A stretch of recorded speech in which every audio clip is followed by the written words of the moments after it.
It's as if Mount Rushmore has been given a fifth mug. Yes, it's time for the world-renowned, often imitated, seldom duplicated Fifth Mascot. Welcome, all of you that are goofing off at work on WCPO.com. Here's the man that runs that said website, Mike Canan. Here's the man who's just goofing off, Mr. Satin. Oh, yeah. Boys, let's talk a little baseball. Let's start with the weekend. The weekend in Chicago. The weekend against the White Sox. It was a South Side stumble. How do you explain that? Do we have to talk about the weekend? There were games. I'm pretty sure there were games. Right here. We went to Chicago. Yeah. You know, Cueto pitched great. Great. After that, I mean, Jason Marquis is Jason Marquis doesn't belong on this team. Yeah, it's pretty bad. Am I? Please, somebody. What? The way. Anyway, Cueto was great. Marquis 5 2/3, 5 earned runs. I mean, I could do that. And then Lorenzen pitched relatively well, I thought, but they didn't hit for the dude. And then Chapman comes in and wets the bed. Oh. Yeah, and I mean, Lorenzen, he just threw too many pitches, so they had to use too much of the bullpen. And then everyone's gonna have an off day. Just happened that Chapman had him 2 days in a row. 2 days in a row, which is very, very rare. But here's the deal with this, though. Tell me if I'm wrong on this. Dramatic effect there. This team's marginal players, their role players, aren't good enough to pick the team up on a day when the Stars stumble. Now, it's hard to pick a team up in the ninth inning when your closer messes up. But they didn't hit. Nobody hit through those first 9 innings of that game for Cincinnati. And my contention is you're going to have games when your stars don't hit. You better have somebody else that picks up the slack, and they don't have it on this team. Yeah, I think you're looking at a lineup where you're getting production out of Votto, you're getting great production out of Cozart. You're not getting anything out of Hamilton. You're not getting anything out of Bruce. Pena's actually playing okay, filling in for Mesoraco, but he's not giving you any power. He's just hitting 330 with a bunch of singles. He's getting on. He's clutch right now. You're not getting any power from Phillips. There's too many gaps, I think, in the lineup. Yeah, there's guys who are hitting, but then you eventually get to that spot where you're like, this guy's only hitting. He's not hitting his weight, and it's just never gonna. You can't rely on him at all. Bruce shouldn't be in the big league club. Wow, that's a ridiculous. Phillips is over 300. I mean, Broo. I mean, maybe he's a DH somewhere with Mesoraco, on the West Coast or something. A DH, he's better in the field than he is. He's batting 167. Well, here's the thing. He needs to concentrate on one thing because obviously 2 things are a little too much for him. Right. He might have a problem just focusing on multitasking. Yes. I mean, we had a guffaw from Matt Lukin back there when you said he doesn't belong in the big leagues. Oh, I didn't say that. I said that. He said that. I said that. He guffawed. I said that. He guffawed. Okay, well, whatever, okay? Are we a team or what? Somebody says something, just own it, right? But my point is with Bruce is that they can't do anything with him. Their best course of action with this guy is to figure out a way to get him to like 230. And he gets his 25 home runs, and he gets his 80 RBI, and then you package him with Mike Leake, and they go. Well, they couldn't do it with Leake, but you package him with somebody, and they go somewhere. I mean, the best option for this guy is to at least get him back on his roller skates, and then get him out of here after this year.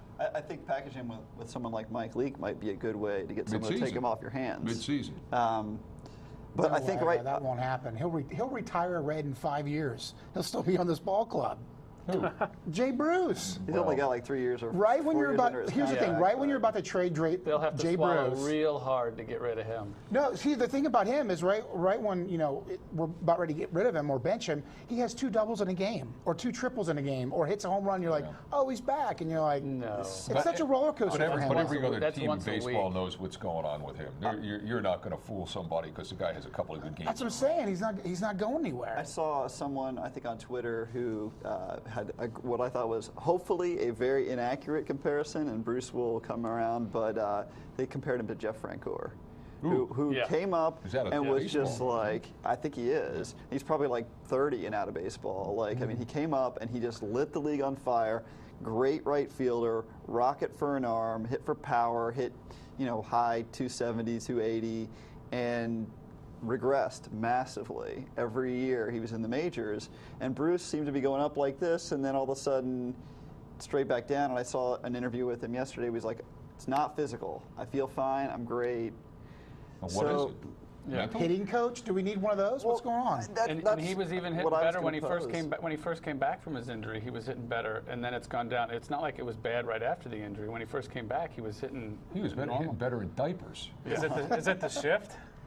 Well, the shift in his head. Yeah, it was so funny. I was watching the game with my 15-year-old son, who's only played a couple years of baseball, and he was asking me why they were doing what they were doing, and I said, well, you know, they break it down on stats, and he always hits it to that side. And he looked at me and goes, well, why doesn't he just hit it to the left side? And I said, that's a good question. Maybe like a little tweak, you know, here and there, little tweaks here and there in hitting, and from a good hitting coach, get you past that. But see, that's what drives me crazy about the dude is if he did that 2 or 3 times, that shift would go away. They wouldn't do that. But I don't know if you know. Again, that gets into how is he being pitched? Would he be able to do that? I mean, I don't know. I mean, there's a lot of things that go on in a baseball play other than a guy's got to do that. You know. Well, it's the same thing. It's the same argument as well. Votto should reach out of the strike zone to try to drive in more runs or try to hit more home runs. Like, do you really want to take a guy completely off of what is his game? And when you're a power hitter that's paid to drive the ball, do you want to just slap the ball down the third base line? But he looks like a bobblehead, though. I mean, his head is just like, this is going here, and he's like, what? He's like, it's crazy, though. You see him swing. Mike's still swinging his head's like looking over at somebody eating popcorn in the stands or something, you know. Well, left-handers always seem to have that when they get in a funk. Paul O'Neill used to look like that. I agree completely on that. There's just something about left-handed hitters. I don't know why. They either look like they really got it together, or then they look like they don't know what they're doing. Yeah, they go back and forth. I totally agree. Do you know why? Because they're left-handed. Because yes, they are, but not because of that. It's because there are fewer left-handers, and therefore there's more focus on them. There's fewer left-handed hitters than right-handed hitters in baseball, so there's more focus on them. So it seemed like. Thank you. And I only watched part of yesterday's game. The more you know. But it seemed like the last couple games I'd watched that Bruce his outs seemed to be a little bit more solid. There were less pop-ups and more line drives. He was hitting the ball harder. But he drove a ball in one of the games, one of the first 2 games against the Braves for a line drive single in the center. So I'm hoping that he's starting to come out of it a little bit. And my prediction is next week when we have this conversation that it's sort of like our conversation last week about Marlon Byrd. Oh, he's finally come back to life. Because it seems like, you know, Byrd was like, looked awful, probably actually worse than Bruce has looked. And then all of a sudden he started hitting line drives to shortstop, you know, hitting the ball hard into the outfield. And then next thing you know, he turned around and he bat like 380 with 3 home runs in 1 week kind of thing. I hope and think that Bruce seems to be making progress, but then last night seemed like a total regression. Well, yeah, we've already sort of made the segue. The South Side stumble was terrible, but they're starting to look like they have life. They take 2 out of 3, and they shouldn't. They should have taken 3. Leak got really screwed on his. You know, he had the Chapman collapse, one of them. But they've looked better for the last couple of days, and that's all we can do is live in the moment. You know, they're back to 500, and that's all Mike and I were discussing. He said we're going to be in August and September and say they'll be 500. I said I hope we're in August and September and saying they're 500. Well, if they're in August and September and they're 500, they'll be in a pennant race. Oh yeah, right. They were. And I hope that's what I hope. I think that's optimistic. I don't. You don't believe that? You don't believe that? No, I believe they can be, but I hope they're not because I don't think this team gets better by remaining in a pennant race and having that false sense that this team is constructed for long-term success because it's not. And you're going to be stuck then. Well, we're in a pennant race. You want the fire sale? Well, no, but if you're in a pennant race, we got to keep Cueto. We got to keep Leak. And you got to keep all these guys with expiring contracts, which means they walk, and you're getting a bunch of sandwich picks in the draft next year. I don't think as constructed this team can win long term. And while I would like to think that they would be in a pennant race in August and September, and they would be able to be a second wild card, do you really want to kill your future so you can be one and done as a wild card in the playoffs? That's my fear, is that this team will hang around and the owner will say, "Oh well, we're in the playoffs. We can't make any moves." Then you're really behind the 8 ball for a lot of years to come. I think 500 is actually the worst case scenario. I think you either lose and you're out of it by the trade deadline, and then you can trade Cueto and Leak and get a decent return. I mean, imagine what the return for Cueto would be. Sure. I mean, you could get 3 or 4 pretty close to Major League ready players for Cueto at the trade deadline. So I think it's either you're far under 500 and you're out of it, or you've put it together and the young guys in the rotation are playing well. Bruce and Bird play like Bruce and Bird 2 or 3 years ago. Votto keeps it up. Kozar keeps it up. Mesoraco comes back from the hip injury. I mean, if those things happen on the offense, I think this team could be pretty good. Right. But and could be a very strong playoff contender if those things happen. But there's a lot of ifs there. Yeah, I think all of that has to happen. And then Elvis has to come back from the dead and sing "Do the Clam," because I don't think that Eat the Clam. I don't think any of that stuff is happening. "Do the Clam" was a very underrated Elvis hit. Oh yeah, I mean obviously. From Clam Bait, I believe. The movie. I believe so. Yeah, yes. yeah. Never seen it. Okay. Alrighty then. That was like Bill Murray So when he used to do the offense. One of the challenges for this offense is they just don't have that one guy. They were missing the one guy last year when they had Mesoraco and they had Frazier, but they didn't have Votto and they didn't have Bruce producing. So they thought, well, we'll go out and get Marlon Byrd. Well, Marlon Byrd's actually playing pretty well now, but they're not getting anything out of Bruce. So they just and Billy Hamilton continues to struggle at the top of the lineup. So why don't they play why don't they play Bosch? I think Bosch would be a great player if he got to play every day. He's hitting like 130. I know, but he doesn't play. Yeah. Like in spring training, he played. He's hitting 130. I know, but but in the spring when he got to play, him and Negron killed the ball. They were the best players on the team. And Negron's hitting like 150. I know, but they don't play every day.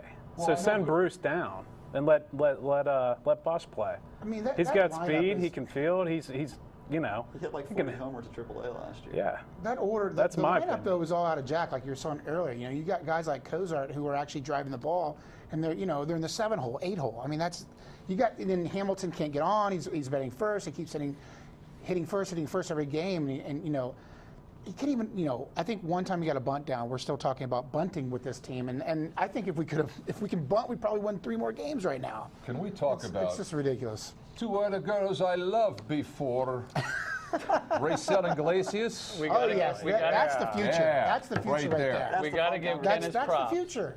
Ken has been talking about him since the first show we've had, and you were saying he should have been up here from the beginning. Well, the only reason why is because the general manager bought Kevin Gregg and Burke Badenhop, and he refused to go to the. Here's the deal: if you say to an owner, we're going to play these kids. We got all these kids. We're going to play them, and we're going to take our lumps right now, but maybe in a year or two we're going to be really good. In a year or two, when you're not really good, your butt's on the line and you're gone. So they took the easy way out, and they put 2 has-been arms in that bullpen as opposed to this kid. This kid should have been in the bullpen from jump, and if he was good enough to make the rotation, he should have been in the rotation from jump. But either way, he should have been here and not in Louisville.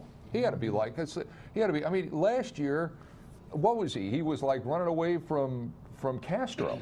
Now he's in Louisville. He's got to be. Wait a minute. Now, what did I run away from Castro for? I wanted to come pitch in the major leagues, and he's in Louisville, starting a game in Pawtucket. This guy's got to be. What did I come here for? Yeah, the Reds worked hard to get him, right? I mean, there was like there was making $27 million over 5 years or something like that. You choose to come to Cincinnati. Yeah, put him up here, man. Like get him in there. Throw him at the Wolves, and that's what we did in 2 starts.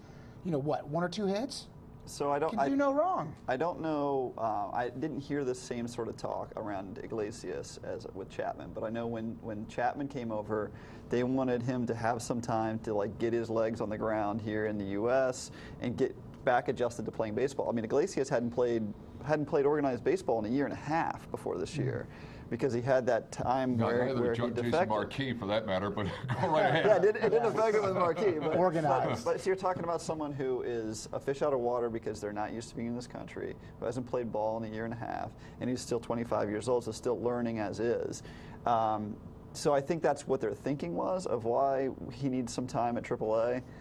But I think the Cardinals, as we talked about before, would have had him in their rotation. Well, that's what I think too.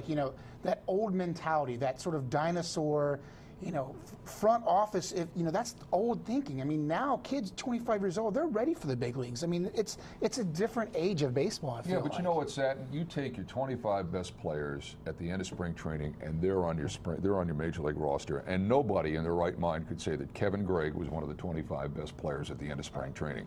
Bert Badenhop had a horrible outing his final spring training. I think it was when they played in Canada. He had a horrible first outing when he came. I mean, it was evident that this guy didn't have it. It was evident that Greg didn't have it. And the only reason why they were on the roster is because the general manager spent money and he didn't want to tell the owner he had to dine on it. This guy is the real deal. I agree. Truth, I right think there. so too. And the other thing with Iglesias is about putting him in the bullpen is he pitched in the bullpen in Cuba. I mean, he wasn't a starter in Cuba. He was out of the bullpen, so he would have been it would have been a pretty easy adjustment, I think, for him there. I agree.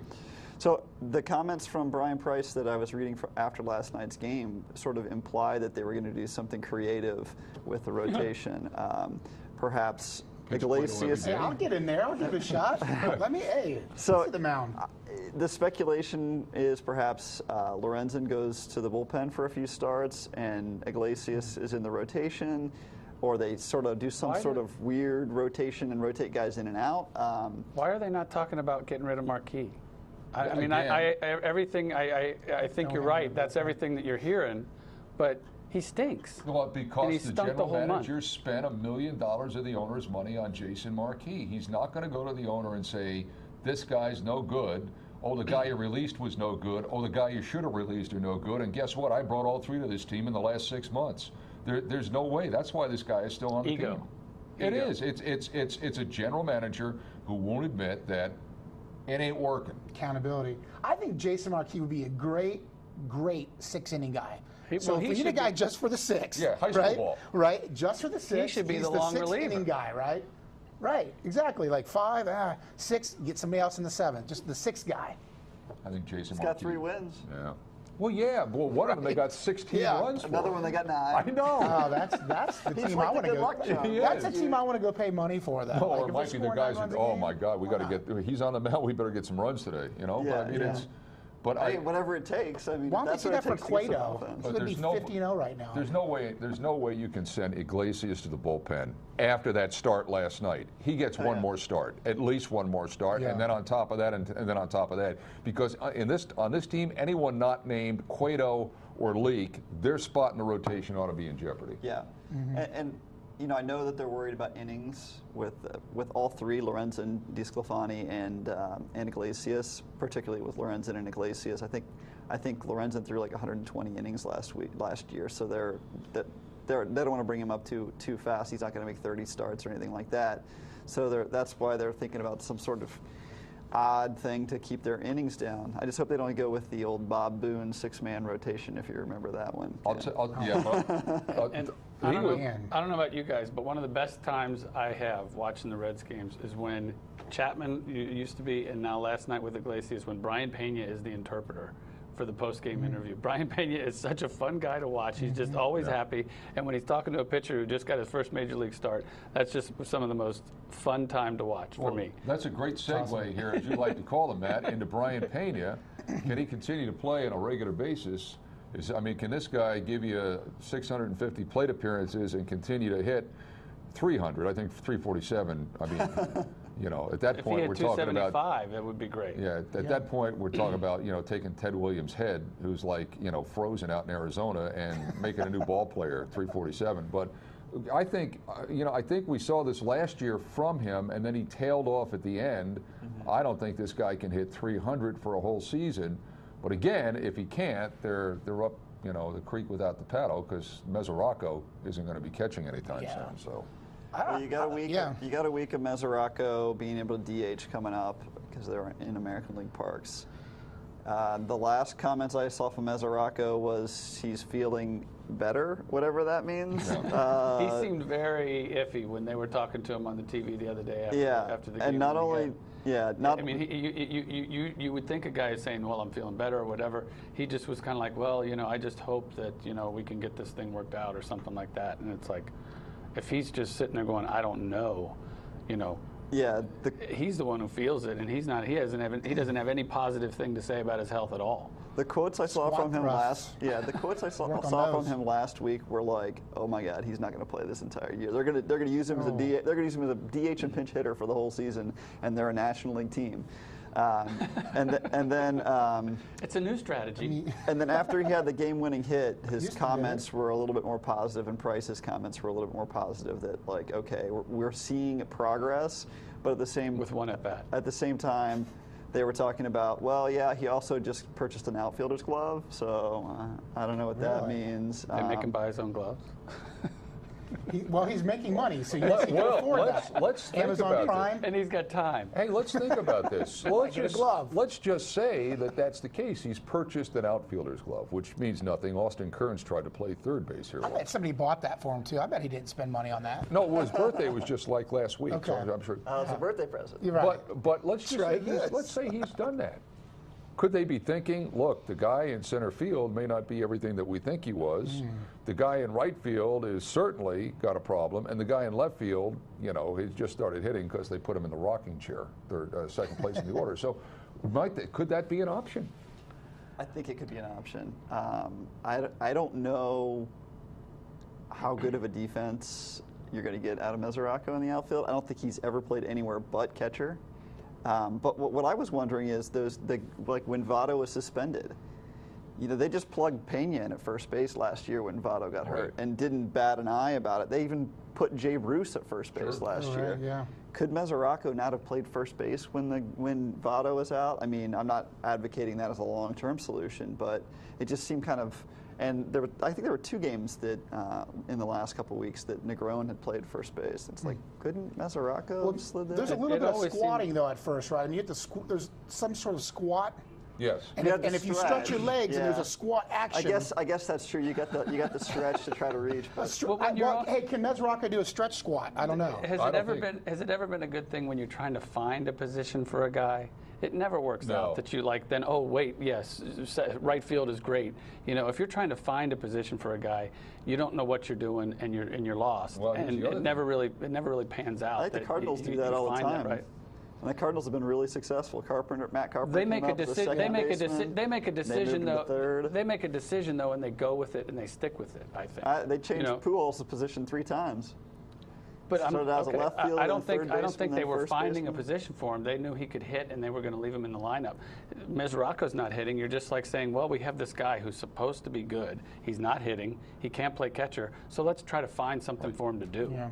You know, Pujols always hit, and no matter where you put him, you knew he was going to cream the ball, and Mesoraco's not doing that. Mesoraco had 25 homers last year, and he's batting 1 time a game every second or third game because you can only pinch hit him. Like, I mean, you can't get into a routine like that. He is an all-star caliber hitter, and if you find a spot for him, he's going to hit. He just needs some time to get his timing down. What if you do a package deal with him and send him to the American League for a DH? Then I mean, there's some trade bait. They just signed him to an extension, so I don't think so then you got Tucker Barnhart. Oh my gosh, that guy. Probably a nice guy, but Tucker Reds, Barnhart, Brendan. Here's your starting lineup: Tucker Barnhart, like 140, Brendan Bosch in right field, 143. Hell yeah, the future. Jay Bruce at first base, or what? I mean, you know, it's like. But here's the other Mr. thing. Satin playing left out. Yeah, here's the other thing about Mesoraco. They've screwed this thing up 6 ways to Sunday. If they keep nursing him throughout the year, and then they get to September and say, "Whoop, you need surgery," it's 4 to 5 month recovery period. Yeah, that's terrible. That's That's not good management right there. That's not. Well, anyway. We talked about it last week with the Reds' offense sputtering. Yes. It's getting worse with runners in scoring position. Last night they hit some. The previous 2 nights they were 0 for. They're 25 points below the next worst team with runners in scoring position in the National League. Because none of them work the count, Matt. Go look at their on-base percentage, 1 through 9 or 1 through 8, and then look at the Cardinals' on-base percentage. Oh, yeah. It's off the charts nuts.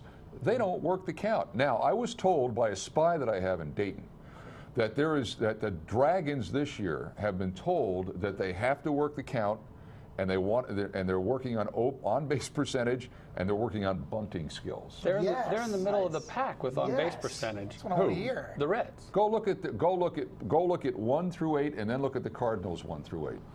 The Reds are 9th in the National League with runners in scoring position. And the Cardinals are 1st with on-base percentage. Yeah. Well, Ninth. How many teams are in the National League? It's not good. Okay. I understand, but with runners in scoring position, they're 15th and they're 25 points below the next lowest but team. my point is none of them know how to work the count, so they obviously can't get on base to begin with. And if you can't get on base, it means you're not having good at bats, which means you're not having good at bats when runners are in scoring position. Okay, well, I don't mean to be. I don't mean to be impassioned about this. No, that's fine. Somebody should show some passion. Yeah. Somebody should show some passion. If they won't do it, then I like it. Yeah. And they are a passionless team. Yeah. Speaking of passion, And that starts at the top, though. Iglesias, after the win last night, I don't know if anyone saw, like, that guy he looked like a college basketball team that just got a chance to cut the nets down. Yep. He was so excited, and it was really cool to see the passion. Yeah, That's awesome. He's happy as hell he wasn't in Louisville anymore. Or Cuba. Bouncing out like that. I like You know, Pena with that, I mean, you can build the whole team around Pena. Even if he bats 250, I mean, the guy, again, I don't know, he's a stand-up guy. That's who we got to lean on right now. Well, this runners in scoring position is a trend. I mean, it's been that way for years, that they can't hit with guys in scoring position. And even worse than that, and this is what I hate about sabermetrics, because it's a snapshot. What are they doing? You know, let's say that was 250 or 240. 240 would probably be somewhere around the mean or the average in Major League Baseball. It's when you get the hits. It's not necessarily, hey, we got hot in August when we were 30 games out of 500. Is you want to have a good RIP or RISP when you're actually in the pennant race and the games matter. That's what I mean. Sometimes these stats they're just snapshots. They're not a free flowing thing that tells you exactly how effective a hitter is. It's what they used to call clutch hitting. So Exactly. I'm the glass half full kind of guy. So I'm just hoping that that 196 they're going to bring that up when the games matter in September. Exactly. There you go. when they're example, battling for the playoff spot. Exactly. Yeah. Let them hit under 200 Mesoraco's now. playing It's every just day, April, and he's May. going to, yeah. The games don't matter now. It's cool. I'll just keep paying tickets to go down there, whatever. Well, switching from a team that can't hit, we're going to go to this week in Reds history. On May 17th, 1970, at Old Crosley Field. Great Crosley Field. Hammer and Hank, who had two of his major milestones reached in Cincinnati. He hit his 3,000th hit at Crosley Field, singled off Wayne Simpson, another good Reds pitcher. He was the 9th player at the time to have 3,000 hit, and the first, maybe the only, to have 500 home runs and 3,000 hits. Wow. He was just solid. If you look at his stats, I don't know, he didn't lead the league in home runs very often, but he just always was solid every year. One of the greatest players ever to live. Oh God, yes. For a long, long career too. Yes. Yeah, and you know if I'm not mistaken, that Reds team in '70 started the season. I think they were like 70 and 30. Correct. As they started the season, that was a great Reds team. Unreal. Yeah. Great Reds team. And then they cruised. They went 500 the rest of the way, but they Yeah. went to the World Series, obviously. Yeah, Brooks Robinson, wasn't that the series? Brooks Robinson just robbed them blind in that series. Yeah, he ate Johnny Bench for lunch. They say that some people call that one play he made one of the greatest plays ever. That's just because it was on the World Series, but it was a great play. He threw him out from like the third base coaching box. We had, I forget, it was the All-Star game in 1988 that they had here, and they have a national card show, the national card show, the memorabilia show. I think they have it this year too at the Duke Energy Center. But anyway, in town was Brooks, the two guys that were in town together were Brooks Robinson and the guy that played, the guy that started, Whitey Ford from the Yankees. And I said, the two most hated guys, really, when you think about it, Brooks Robinson and then Whitey Ford for what he did to him in 1961. And that has nothing to do with what anyone was talking about. But it was something. Did you get lunch with them or something? No, I paid for an autograph from both of them. Nice. Anyway, so that has nothing to do with anything. But yes, Hank Aaron was and then Aaron had his 14th here, right? Yeah, and then they sat him down. But I think it was Bowie Kuhn. There was a discussion. They were in trouble because they wanted to wait to do it in Atlanta. Right. And he hit it 7-14 here. I was at that game. Yeah, and Bowie Kuhn was off not. Of Jack by the Billingham, way. I believe. Yeah, Bowie Kuhn was not here. Remember that? For that game, that's right.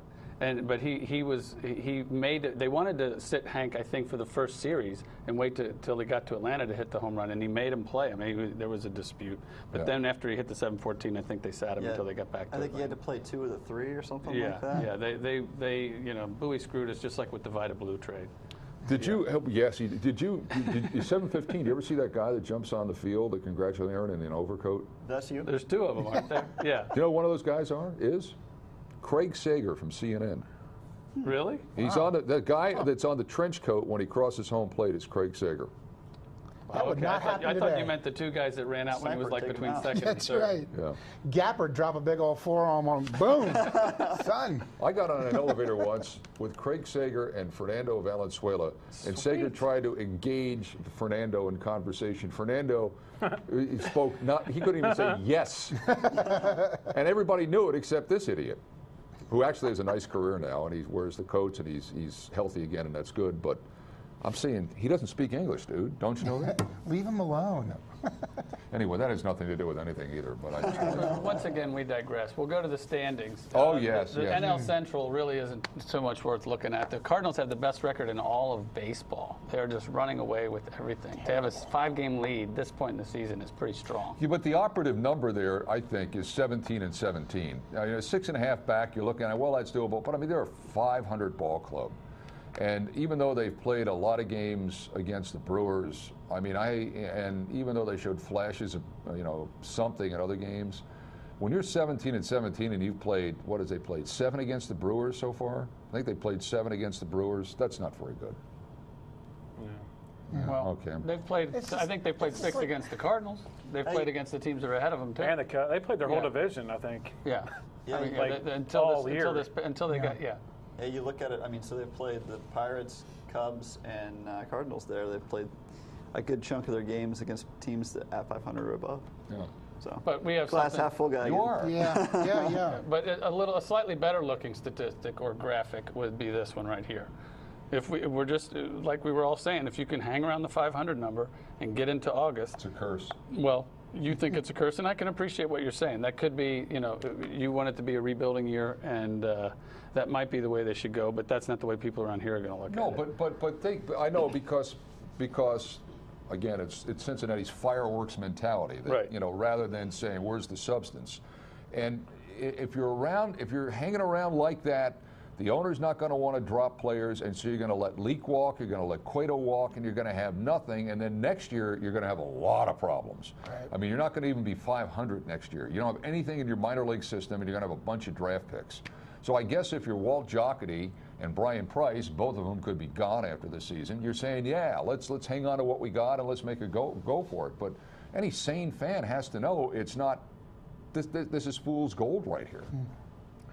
You got to make a couple moves. I mean, at least you got to try Mike, to get a come on, couple Mike, what do you pieces got? here, I actually agree with Ken. I can't believe I would say that. Like, Yeah, Mike's usually, probably- I'm usually- dyed in the wool till the end. right? Yeah. I Kind of think- like it. I like your plan. Yeah, fine. And do. yeah, I mean, I think Jocketty will be gone. I think the next manager of the Reds is going to be Barry Larkin. I mean, who doesn't see that handwriting on the wall after they hired him? Yeah. I think David Bell is the bench coach, and Jim Riggleman as a third base coach are potential guys too.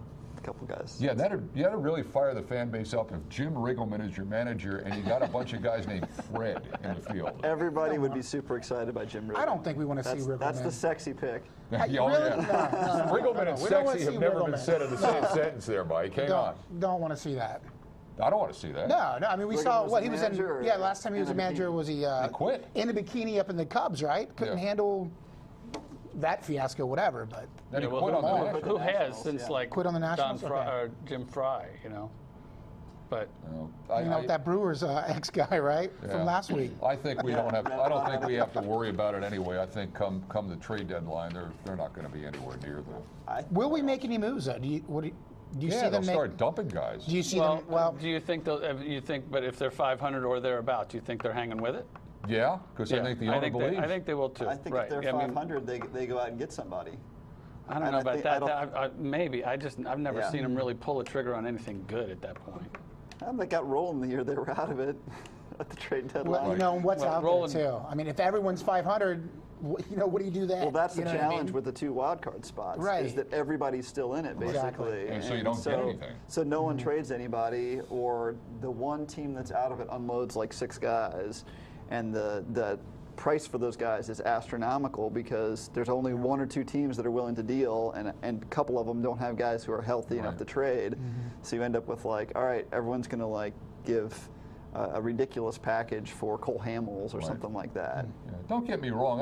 I want them to win. I want to see them because I know what this town is like when they're in the playoffs. But you got to be realistic about this stuff. Right. I mean, They certainly want to keep interest through the All-Star game. You know, if they start bailing hard, when is the trade? Isn't it the end of July? Yeah, July 31st. Yeah, I mean, I think if they start bailing hard before then, that'll just be a really sour note. There's no way they could even make. They won't even make one deal. Well, before the All-Star break. I think they might make one, but I've just never seen. The only way they really make a deal before the All-Star break is if they're adding a player. That's right. Yeah, right. That's what I mean. Somebody asked me the other day my 3 most likely candidates in order that they'll sell or trade: Leak 1, Cueto 2, Pena 3. Would be my 3. Pena, really? I can see him dealing Chapman. They should deal Chapman. I think they should have dealt Chapman a long time ago. If you're not going to make him a Amen starter, on that, brother. I mean, if you're not going to make him a starter, right. Dump him. Closer is the most overrated position in sports. That said, besides Chapman, is there anyone who's getting out? Mesoraco. Watch, he'll be playing for the Yankees at the end of this year. Iglesias. I meant in the bullpen, but. Oh no. But I mean, this team doesn't have the luxury of having a guy that can come in 30 days a year and pitch 1 inning and get a save. That's a luxury this team doesn't have right now. And look at the way other teams find their closer. I mean, look at the success the Pirates had, although they've struggled with their closer the last 2 years. But I mean, you're bringing a guy like Jason Grilli and Mark Melancon, and they end up being your closer. I mean, you can find some guys, just don't go so far off the scrap heap that you're grabbing Kevin Gregg. But I mean, you can find some guys who are just good, solid guys who get outs. I mean, look at the way that this Reds team was built back in the early 90s with their closers. They went out and they got Brantley, and they plugged him in as their closer, and he was great. They went out and got Jeff Shaw, who was just like a middle reliever or setup man, and he got outs and was a good closer. I mean, there are good guys that you can get out there. You don't have to spend $10 million a year on a closer. The 2007 Reds, they were horrid. Bad ball club. David Weathers got 33 saves. Yeah. David Weathers, for crying out. I mean, we could probably go get David Weathers right now. I mean, he's available. He cannot be worse than Kevin Gregg. So. Well, we got the world champs coming to town. Oh, yeah. For a big 4-game series. Yeah. And they still don't know, they still have not announced a Sunday starter. I mean, is that Charlton Heston? Yes. Look at tomorrow's game. From my cold dead hand. It's Vince Heston. Who wants to go to that game and watch the Reds run out Jason Marquis against Madison Bumgarner? I mean, you talk about David and Goliath there. Right. Well, that's what we were saying. David. That's like David's cousin dad. Ralph. This could be because it's less than 24 hours since last night. But wouldn't anybody in the city get rid of Marquis and put Iglesias in there right now? Just cut Marquis. Yeah. You know. But you're right; they won't do it. But I mean, he's been terrible. Well, they're not even in a pattern right now to release Marquis and put Iglesias in there because they're off. They're 2 days off on the rotation with the whole. But Lorenzen could pitch in that spot. He could. Lorenzen pitched on Sunday. I'd much rather see him out there. I mean, and plus Lorenzen might be one of the better bench guys you could put up to pinch hit. He was a tear at Cal State Fullerton. Yeah. He's an outfielder. They thought he was going to be a center fielder in the big leagues. He scored that winning run the other night. Man, he is fast. Although I think he would have been out if that guy wouldn't have dropped that relay throw. It looked like he would have been out. It would have been pretty close. Yeah, I mean, the guy, he was just rounding third and it hit the shortstop's glove and then he dropped it. Yeah. You know, I got an idea about Marquis here. Here's one more idea. Go for it, man. Kickstarter. Well, no one loved Kickstarter, right? What if we started a Kickstarter to pay the rest of his salary and have him leave?